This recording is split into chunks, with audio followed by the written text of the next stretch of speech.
جين زي جيل متدلع؟ لا، جيل لقى حاجات حواليه غلط كتير بتحصل فعايز يجربها.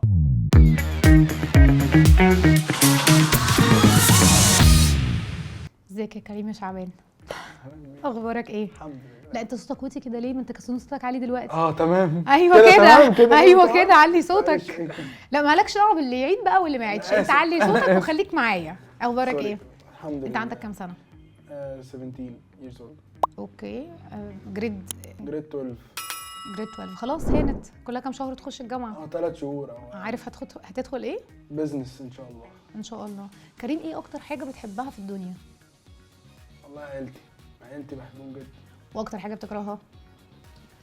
ان الناس ما بتحبش بعضها، او اللي هو بشوف مواقف ان مفيش حد بيقدر التاني، او مفيش حد بيحب التاني او يقدره تقدير كفايه. لا اله الا الله. انت قلت لي عندك كام سنه؟ 17. مش 57 يعني. ايه ده؟ ايه العمق ده ليه؟ كذا موقف اتعرضت له، سواء من اصحاب او قرايب. كذا مواقف كتيره شفت ان ما بيقدروش زعل حد، او ما بيقدروش ان الناس بتحبهم كفايه، او طيب بالنسبه لهم ده حاجه غريبه. اللي انت تبقى طيبه ما تبقيش مش هتبقى حاجه كويسه بالنسبه لهم. ده يخليني اسالك بقى، هي في سنك في جيلك ده الطيبه ضعف؟ بالنسبه لنا يعني نص نص. بمعنى ان الطيب لو اتعامل مع الناس اللي هي ملهاش مش دغري في الامر، مش دغري في اي حاجه، هيلوس معاهم او هيلبس في حاجه يعني ويتعلم منها. يعني ايه؟ يعني انا دلوقتي مثلا اتعاملت مع فلان ده وحش، سيء، شرير، وهو عامل لي مثلا منظره من بره طيب جدا محترم جدا، بس من جواه مفيش حاجه، من جواه اسود. بس هخش معاه في حاجه انا ما اتوقعش ايه هي. انت بتعرف ازاي تفرق ما بين صحابك، ما بين الكويس واللي مش كويس؟ التجارب اللي اتعلمتها ان مثلا الصاحب ده لو كويس مش هلاقي فيه اللي هو مش هيقعد يأذيني.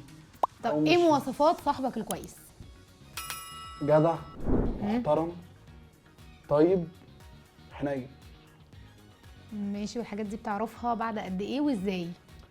بعد مثلا عدة سنة سنتين. المواقف مش شرط عدد السنين، المواقف هي اللي بتبين.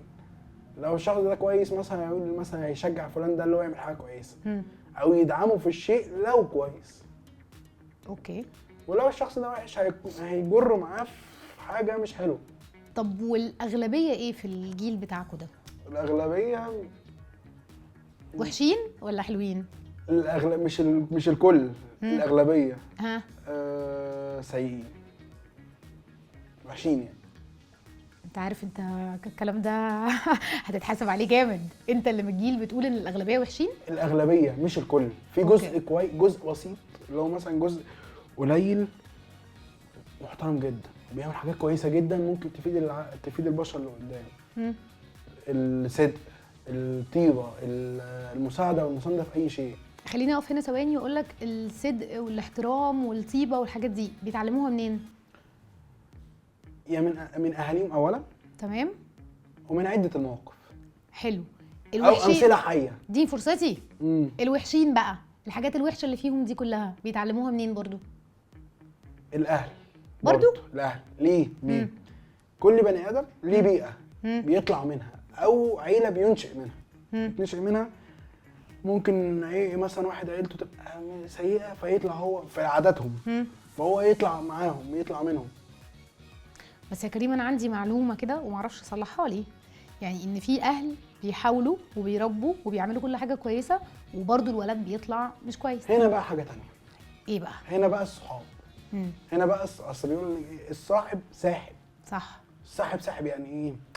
يعني انا دلوقتي لو اتعرفت على صاحبي ده حبيته، في ناس كده حبيته، فهاخده قدوه. في ناس بتاخد اصحابها قدوه، بس برضه بتفرق المنتاليتي. انا ممكن الاقي واحد مثلا بيعمل عاده سيئه، اقوم بص يا معلم انا اعمل زيك ومفيش حاجه، واحبه وادعمه واخش معاه، ممكن ادوس اكتر. ده مش يبقى ضعف شخصيه؟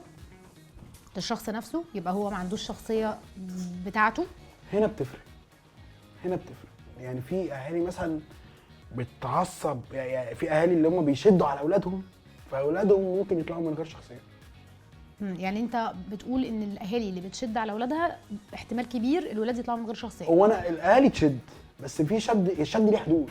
مم. يعني في ناس في اطفال مثلا ممكن تتولد عندها عقده نفسيه، فما تلاقيش ما عندهاش لا هو مفيش حد بيتولد عنده عقده. يعني مع يعني تربيه ايوه العقده الأهالي. بتيجي من التربيه ده قصدي، او من الحاجات اللي شافها. الحاجات اللي شافها من الاهالي وهم بيربوه او هم بينشوه. اوكي. طب كريم، ايه الحاجه اللي نفسك تعملها يعني ايه الحاجه الحرام اللي نفسك تعملها بس ما بتعملهاش عشان هي حرام؟ إيه الضحكه دي؟ لا في الضحكة حاجه دي. اللي انا بصراحه نقتل المتنمرين او اقتل الناس السيئه كلها. اوكي.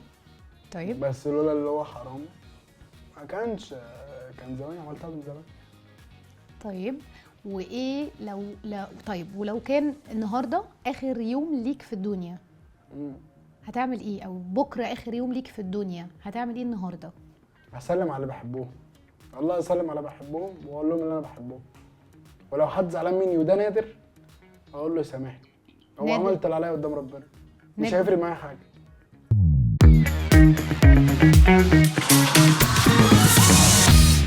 قولي ايه اوحش حاجه في جنزي؟ اول حاجه في جين زي حاجتين، هزار الاب والام. مش هزار بقى، قصدك شتايم؟ يعني شتائم بالنسبه لهم هم هزار، يعني اللي هو آه. واحد مثلا يقول له يا ابن كذا، التاني يقول له ابن كذا ويردوا على بعض، وهم بيضحكوا اللي هو مفيش حاجه، ما يعرفوش ان دي بتبقى حاجات مزعجه جنبي. اكيد. او صوت معين ماشي، بيتعمل تمام. ده برضه هزار متبادل بين اللي بجنبي، يعني مثلا يبقوا جنبي. او استخدام كلمه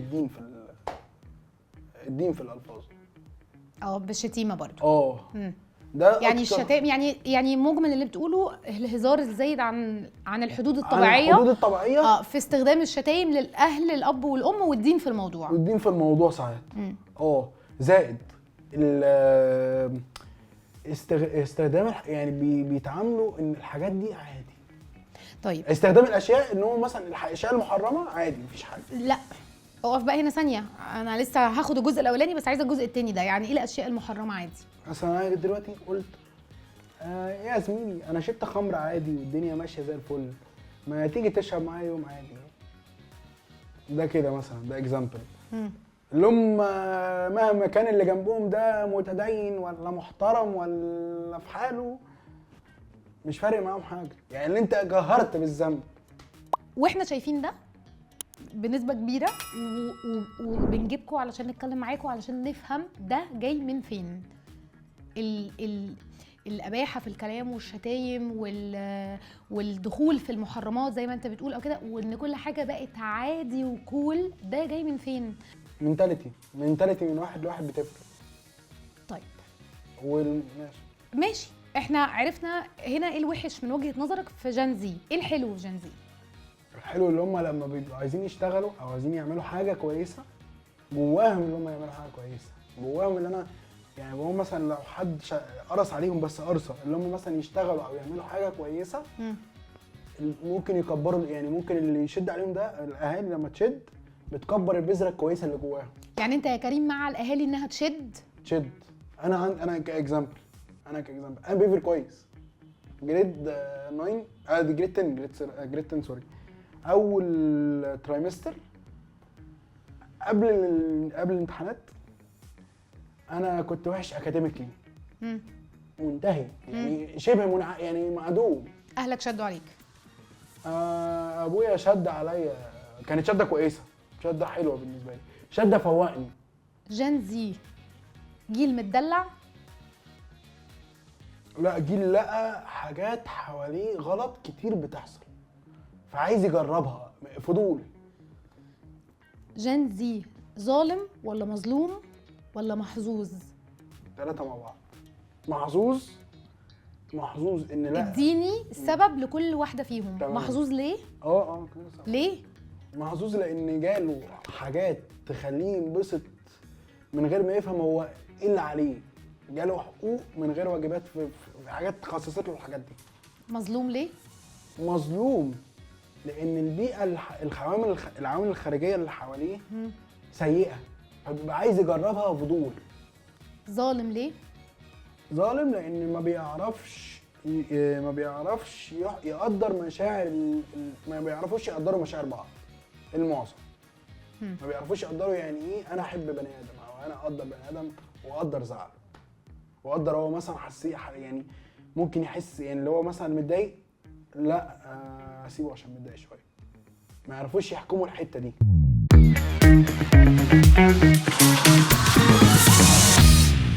جزء تاني من جين زي عايزه اسال فيه بقى برضو، اسمع وجهه نظرك فيها.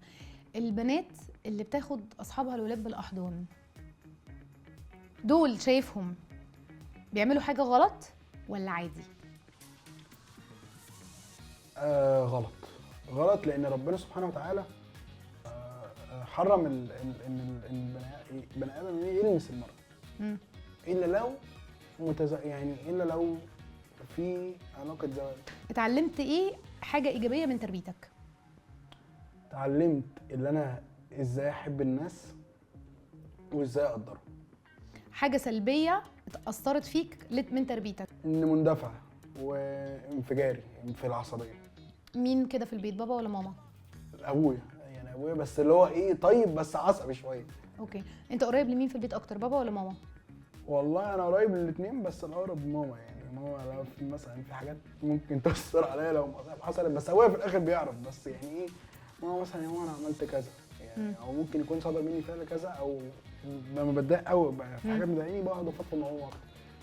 طريقه تربيتهم ليك راضياك بنسبه كام في المية؟ هو عموما مفيش 100% عشان الكمال لله وحده. 90%. حلو، ده حاجه حلوه والله جدا. 90%. حاسس ايه اللي ناقصك في الدنيا؟ اللي ناقصني اللي انا ابقى هادي، يعني اللي انا ما اتعصبش واخد الامور ببساطه. طيب انا فهمت من كلامك ان انت بتقول ان السوشيال ميديا او التكنولوجي الاوفر خلت الجيل ده يبقى عايز يعمل حاجات ممكن يكون هو مش واعي بيها قوي، بيمشي ورا السوشيال ميديا وخلاص. في حاجه الناس بتتكلم فيها كتير قوي اليومين دول، فانا حابه اسمع راي الجيل ده فيها. تمام؟ تسمع عن حاجه اسمها المساكنه؟ عايزه رايك. رايي ان اللي يقول الكلام ده خارج عن حدود الله، خارج عن حدود الله جدا. ايه الحاجه اللي بابا وماما بيأكدوا عليك فيها كل يوم في تربيتك، بيأكدوا ان دي لازم تبقى موجوده فيك؟ ما يبقاش عصبي بس. اوكي، بتثبت لبابا وماما ازاي انك بتحبهم وانك راضي باللي هم بيعملوه علشانك؟ حب على دماغهم بس، يعني حب على دماغهم واقعد يعني اراضيهم واقعد اقول كلام حلو والله. وده من قلبك وانت فعلا ممتن؟ فعلا من قلبي. اللي مش من قلبه ده يبقى ما عندوش دم. اللي هو يعني اهلي دول تعبوا عشاني، ويعني كل واحد فينا سواء كبير ولا صغير اهله تعبوا عشانه.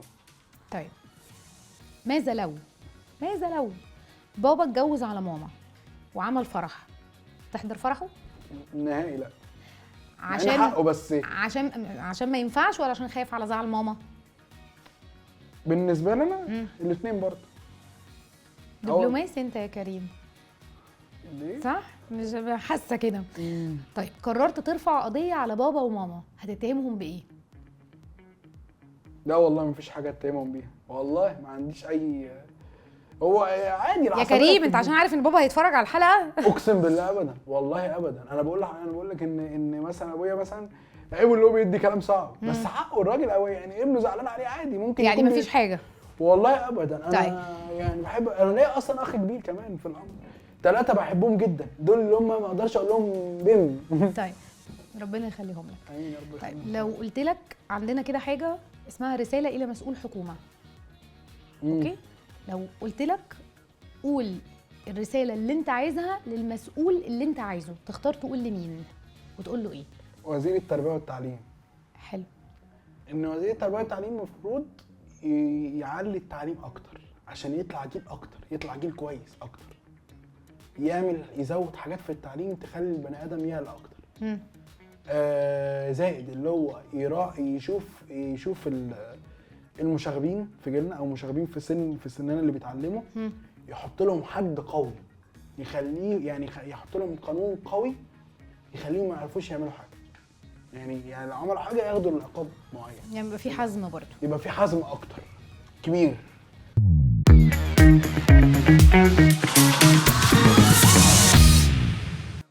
معلوماتك العامه اخبارها ايه؟ جيده الى حد ما، جيده. بس مهما كان الواحد عنده علم كبير ماشي. ناقص. طيب قلعه قايتباي موجوده في محافظه ايه؟ قلعة قايتباي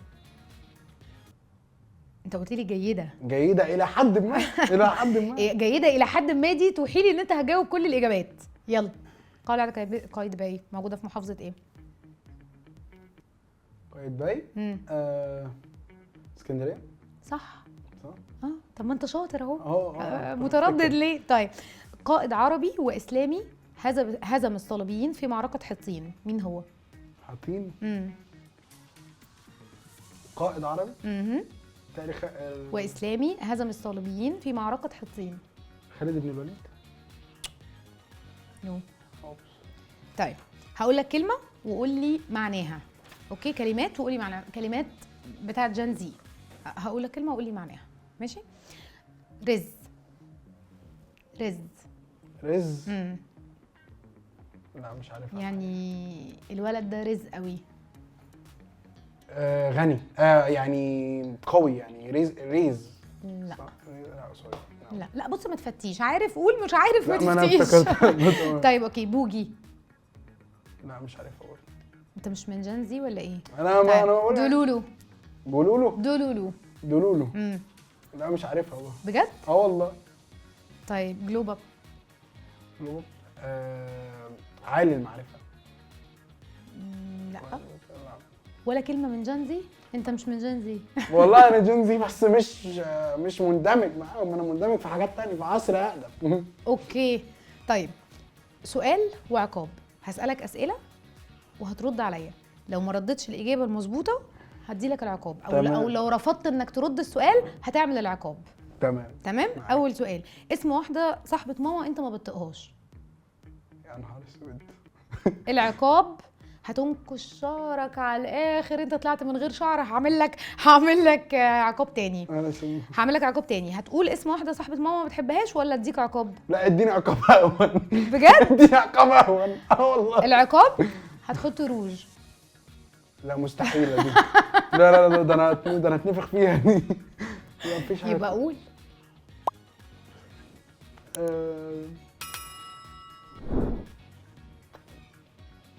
طنط ماجدة. اوكي اسم واحدة من صحباتك لما خرجت معاها اكتشفت انها تفصى. سلمى. وش كده؟ مش عايز تعرف العقاب حتى؟ طيب اوكي. لا ماشي. اجابتي انا عارفها، مش قصدي حاجة. تمام. اجابات معكوسة. انا هسأل سؤال وانت هتجاوبني بالغلط. اوكي تمام. اول سؤال، بتشرب سجاير ومخبي على بابا وماما. حاولت تهرب من البيت 100 مرة من خنقة باباك ومامتك ليك. اصحابك كلهم بيشربوا مخدرات. ماما بتفتش في تليفون بابا. شفت بابا وهو بيخون ماما. كل اللي بتحكيه لماما وبابا عنك كذب. لا.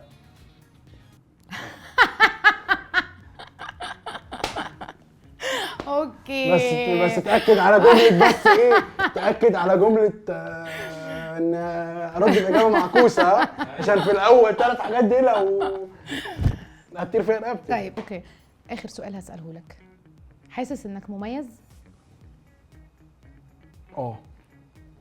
حاسس انه مميز. مش هسالك في ايه، انا يكفيني ان انت حاسس ان انت مميز. احنا خلصنا يا كريم. تحفه. انبسطت جدا بجد. فانتاستيك. لا والله. ثانك يو.